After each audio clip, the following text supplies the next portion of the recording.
Mana urug'larimizni ham sepib bo'ldik.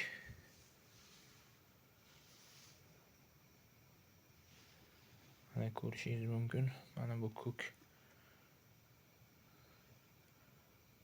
mayda turgan narsalar, bu urug'lar.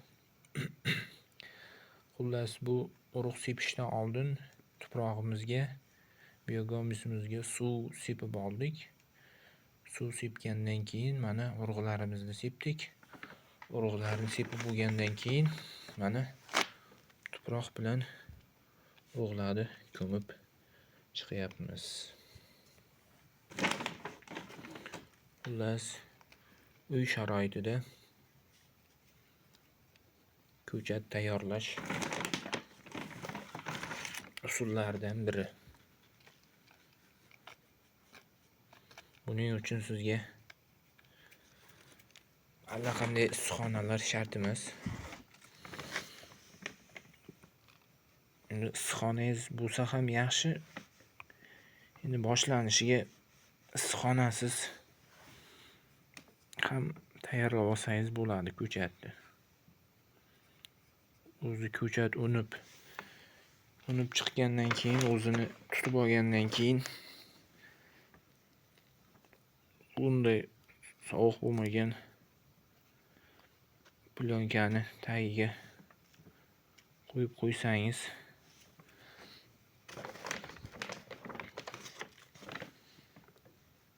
ham bo'ladi.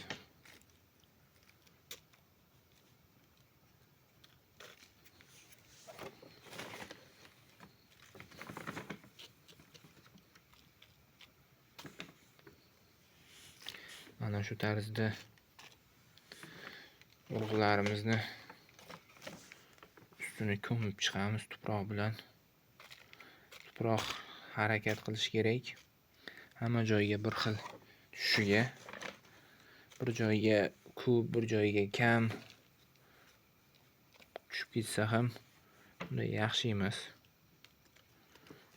Hamma joyga bir xil tushgani yaxshiroq, chunki ko'chatlarning chiqishi, unib chiqishi baravar bir xil rivojlanadi. Bittasi avval, bittasi keyin ortda qolib ketmasdan.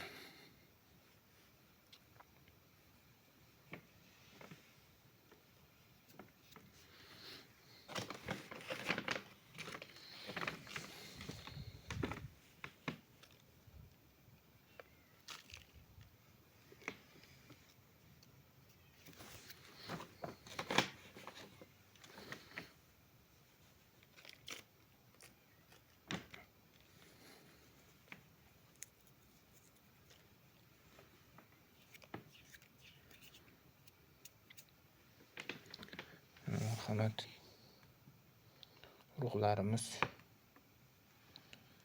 ko'mib bo'ldik.